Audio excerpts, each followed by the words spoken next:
All right. So it's the Offer Podcast with Randy and Ray. And look who's back. Chad. Back from the dead. Chad back from the dead after what? Two podcasts? Three podcasts? Something like Three, that. because last week I couldn't make it through because I was coughing so much. I mean, I had the surgery, then I got sick after that, and it's like, good Lord. I believe the comment was, I have to get lunch at some point last week. That's what it was. Well, that too. But I couldn't talk. Well, that too. Without coughing. Well, Ray's got a big question on his mind. He's been, holding over for like at least the two podcasts since he found out. Go ahead, Ray. Are you going commando right now, Chad? Yes, I am. How do you feel about that, Ray? I told you. So you don't like to wear? So you do not like underwear? Feel the freeness. Ray's speechless over here, I think.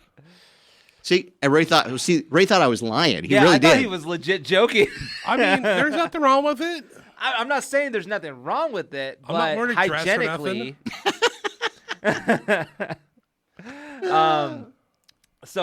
My next question He's is how speechless. He clean is. are you, Chad? That's the second question. How do you bleach down there? Is that how you keep them trousers clean? Did some of that Lysol right there? Well, you got to make sure to wash. Yeah, I mean, you got to make sure it's clean and make sure it's shaved up and nice. Ray, he's still the same Chad. I do. Still the same Chad. I understand that. I understand that he's the same Chad, but I think of Scarf. I think he is. I mean, first it was you choking on an egg. Now it's me going commando. I know. Oh, so much we learned on the podcast so far. They continue to scar me every day. Yeah. You're welcome. Oh, you're just beginning to get scarred, Ray. Yeah, there's all kinds of skeletons we could dig up in our closets here. There's more. So did you guys see anyway on Stringer that they took out the man-made BMX track? I did see that, and I'm did. very infuriated about that. People are mad. Yep, City of Visalia did it because it's City of Visalia land. Yep. But it's been there for over 10 years. Yep. So, I mean, I see both sides, but the main thing I do see is that if somebody got hurt out there, it's the City of Visalia that gets in trouble. It's their land. So, like, if somebody would have broken their arm or something like that, they could have went after the City of Visalia. Yeah. So it's like negligence, basically. Yeah. But, maybe the city can, they could have put like a sign up that they're not responsible for anybody, or they could have hired somebody part-time. So far too. They could have hired somebody part-time to sign a waiver. I don't know. But I know it's been out there for a long time, but, But, I mean, what about now stepping up City of Visalia and building one? This will inspire somebody to do it. Yeah, it will. I mean, you already have a skate park. Now do a BMX little park. Yep. They already bulldozed it down, right? They went out there and bulldozed it. Flat as a pancake. I mean, time to step up, City of Visalia. Just saying. Flat as a pancake. Well, and while you were gone, Ray was downtown, and he discovered that there are interesting characters downtown. I mean, I see it every day, but Ray has discovered new information for Ray. Oh, it's. I know you're scared in here right now about going commando. I mean, it gets more scarier out in this world. I was down there. Was it last Saturday or 2 Saturdays ago? Yeah. 2 Saturdays. And I was like, wow, this place gets kind of lit after a while. And I was there for like a solid maybe 4 or 5 hours. It's good people watching. I'm telling you now, good people watching. Yeah. And I talked about that one week when I saw Whiteface walking around. There was a guy in full-blown Whiteface. That was last podcast. Yeah, you saw that. You were talking about that. And I talked about my adventures, which happens on a daily basis when you go for a walk downtown Visalia. You see all kinds of interesting characters.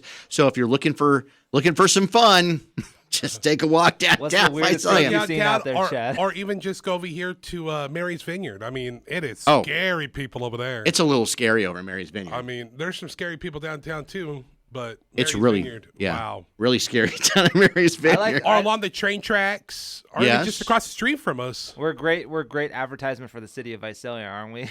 No. No, we just speak the truth. Yeah, that's what the podcast is all about. That's why it's off the air. But everything is, it's not all cupcakes and rainbows, right? So we got to talk about it. But are you over the? Yeah. I'm okay. You're gonna be all right. Yeah. It's a freeing feeling. Just saying. Am I gonna have to get you a cookie or something? Were you commando on the operating table? Actually, this time I was not. Last time, yes. So back in July when I did the shoulder, yes. This time they had medical underwear, which those things were cutting off circulation in places I don't even want to talk about. And, yeah, this time I had to wear medical underwear. Well, I didn't have to, but I did. Did you get the sponge bath? No. He wasn't in there long enough to get the sponge bath. So last surgery you had, or surgery before last, you had shoulder surgery over here. And then this last one a couple weeks ago, you had to go in on your arm, right? Elbow, basically. Yeah. Elbow. There's the bandage. Elbow. Yeah. I still got the scar covered up just to make sure it doesn't get infected. Are you going to, like, when you talk to people, tell that scar was You're like in a gonna be bar like, fight or something? yeah. Oh, no. It's straight up. I tell them it's all from the accident. Oh. I mean, I get sympathy that way. Oh, I thought you were going to go. I was watching Roadhouse the other day, so I thought I'll use that. And go roundhouse kick. Has anybody watched the new Roadhouse yet? Saw it last night. Really? It's not Patrick. It's not Patrick Swayze Roadhouse. I'll tell you that. Okay. Was it bad? Well, it was okay. I'm going to give you it was just okay. I mean, it was just Amazon Prime and never hit theaters, so that was a big. It's okay. Did you know that was a big deal? The director of that movie, like, really fought for it to be in theaters, and Amazon said no. Everybody was like on social media was like, "Oh, it's a piece of crap movie." It's that Patrick Swayze's turning over in his grave. It's like, well, it isn't Patrick Swayze. It's not the Patrick Swayze Roadhouse. It really isn't. It's if you called it Roadhouse, the only thing that's close to that movie basically is the name. Everything else is like, I mean, it doesn't really go along the storylines that closely And as he's a the bouncer original. too, right? He's a bouncer. There's that. Yeah. But I mean, besides that, but it was a decent story. I mean, I wasn't like, wow, it's a piece of crap movie. I was like, it was okay. Will Conor it was okay. McGregor have an acting career? yeah, right. Was it that bad, or was he just playing Conor McGregor? Yeah, he's playing with Conor McGregor. Okay. He's playing Now, himself. here's the thing that some of my friends have talked about with us, or with me, is that everything in Hollywood right now is not new.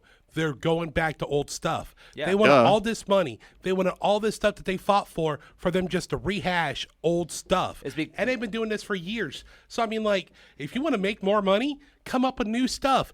Do new things. They're scared to take risks. That's the problem. Dude, they're on Saw 40, Ghostbusters 45. I don't know. So.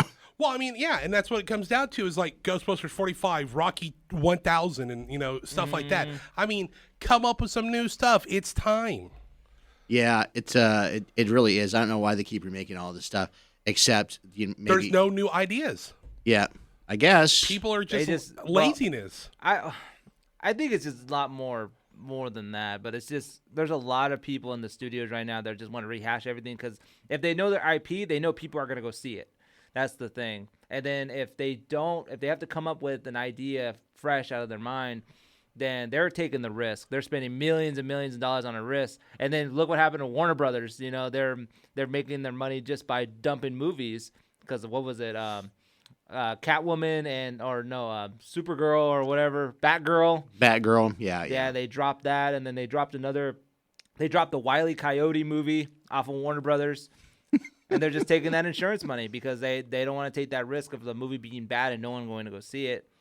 Well, they're focusing on a demographic that used to go to the movies, I guess, and they're rehashing old movies from like the 80s and bringing them back just because that's the demographic. I think that's what they're trying to do to try to get people back in the movie theaters again.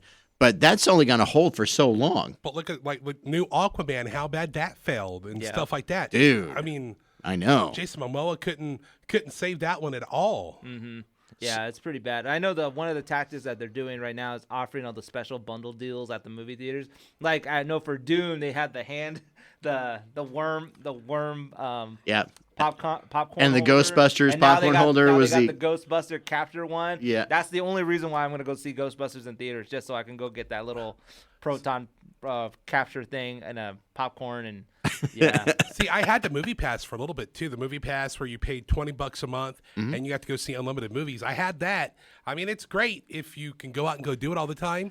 But like once you have stuff you got to do at home, got to be at work all the time or something like that, you really can't go. But it's definitely worth it though. I really liked it. I still got the gift card from the Christmas party that I still haven't used. So I've been waiting for the right time to do like a double feature. The right movie. I have a gift card from 4 years ago. Hope it's still good. Hope to use it. I want to use it on Ghostbusters. Speaking of Hollywood, have you guys seen the docu-series of Quiet on Set about Nickelodeon yet? I've been kind of scared to watch it. I mean, I want to, but then I'm like, I don't know. I mean, it's pretty bad. Hey, was that on? It's on Max. It's on Max. Okay, that's why I didn't. it's all about the guy from Nickelodeon, and Yeah. I mean, Yeah, Dan Schneider. Drake Drake Bell I mean, was all the- this stuff is. Josh Peck's wife is now wanting to get a divorce from him because of the hush money. Mm-hmm. I mean, this is getting crazy. I mean, like, there's a lot of do you think- shady business. Do you think there's some type of amalgamation that, from all that and P. Diddy's house getting raided yesterday? I mean, that and Weinstein. I mean, like, I think these three all had something going on. Diddy's gone. He's out of the country right now. I mean, he Everyone went knows to it. Cuba or whatever. I mean, His private jet is out of the country right now. I was talking about this with a coworker earlier, and it's just crazy to think that, I mean, all this happened. He's like, well, I'm out. Peace. I mean, you're guilty of something if you're leaving the country right after The that. thing is, the joke that was always a joke in the early 2000s. Like Diddy was always doing something on the side with girls. That's always been a little bit of a joke. And now that there's been some legitimate proof to where his houses got raided now. Well, look at Weinstein. They always joked about it, and then more and more people came out. And now it's not funny. But you guys laughed about it on award shows. You laughed about it on TV shows. Yeah, well, that was now it's not okay. That was their thing. It's like, oh, that's just Harvey. That's what it used to be. And then all of a sudden, oh, it's not just Harvey, and this guy and this guy and this guy, and then all of a sudden, this girl and this girl, same girl, and oh my gosh, it just snowballed. Yeah, because once they started investigating, they started going deep. That's what happened with Drake Bell. No one knew what happened to Drake until recently, because they started investigating Dan Schneider. They started investigating the producers and Dan Schneider, and then they found out the producer was charged with molestation, and then that was connected to a court case. They went back to the court case, and they found the John Doe, and they found out the John Doe was Drake Bell. Yeah. So that's how it just comes out like that. And then, I mean, I listen to like the World Meets or whatever, the Podcast Meets World, Pod Meets World podcast. And I mean, they've talked about that. Like Danielle Fishel talked about how like she felt unsafe around a lot of people back then. And so, I mean, like, how is that just now coming out? How did they keep that secret so much? Right, and wasn't there some stuff about Ariana Grande in there too? Yes, So there's some stuff about Ariana, stuff about Jeanette McCurdy, Victoria Justice, Jamie Lynn Spears. Yeah, it goes all the way back, and then it shows all the repercussions of all the stuff that happened with like Amanda Bynes, Aaron Carter, and then the other big one was the enablers, the other actors that backed up the producers who said that he was just a nice guy. Yeah. And then I saw the memes where, we didn't know he had a foot fetish. And then, if you look at the Nickelodeon foot logo, and then if you look at another logo in Nickelodeon, it looks like Epstein's Island. Yeah. I'm like, wow. But if you look at it, though, you just named like at least four people that, one, Carter, he's gone. And Amanda, she's had a rough go of it. Yo, so did you know that she tried to start a podcast too? Yeah. Amanda Bynes tried to start a podcast and then immediately quit because she couldn't book any celebrity guests. Oh. Well, she tried to do the podcast, but before that, she's pretty wild after that. After she got off TV and couldn't get a job and got into drugs. And all that she stuff. always said that the movie She's the Man is the reason why she really got messed up. Yeah, the one with Channing Tatum. She said that movie is what messed her up. So, yes, no, kind of all hearsay right now, but I'm sure it will come out very soon, and it'll come out fast. Oh man, it's all snowballing. Nickelodeon's what you said earlier was a couple days ago. You said Nickelodeon's doing damage control at the moment. Nickelodeon's doing damage control at the moment. Yeah, I think Disney's going to have to be on the defensive at this point too. I mean, like a lot more stuff's going to come out, and this is not going to be good. Yeah, they're checking now. All the networks are checking. So now Disney's on alert, and then also all the other shows that were also on Nickelodeon that wasn't produced by Dan Schneider is on high alert. So they're like reaching out to every little child actor, every little person that was out there since the 80s. Like speaking of the 80s, Corey Feldman was the first one to mention it all. Yep, and Corey Feldman would be the first one to stand up and help everybody out. Mm-hmm. This new group because he knows how it was. I mean, look at his best friend. What's his name? The other Corey. Yeah, the other Corey. Yeah, I mean that's what took him out. I mean, the drug abuse took him out in the end, but yeah, What led him to it? Yeah, so because he had to block it out somehow. So yeah, there's a lot going on there. So just be looking. There's going to be a lot happening with that. I was just fascinated with the P. Diddy thing yesterday. It's like, oh, what's the Diddy been doing in the background? I always had this feeling, not molestation or anything like that, or little kids, or I always had this feeling that Diddy was doing something. I don't know what it was. Yeah, but I mean, that's what helped bring this all up was him molesting people, the claims. Right. That's what brought all this. Right. So I mean, like, yeah. There has to be someone had to be doing some deep cover investigation on Diddy, and then finally found something to where, okay, now we can raid their houses. Now wait, does this have to do with the kids, Nickelodeon, all that stuff, or They're saying trafficking on this one. trafficking, pornography? Are they saying they're saying that? But does this actually have something to do with Suge Knight, with Biggie? With no, it was Homeland Security that TSA. went, and they said it's all with trafficking. Yeah, so if it's trafficking, then they're suspecting him, which I don't want to say that about Diddy though, but he does have a thing for exotic women. so I don't know. We'll see. We're all speculating now anyway. So we'll see what happens in the next few days. And there we have podcast number 31, guys. There you go. Woo-hoo! Like, follow, subscribe.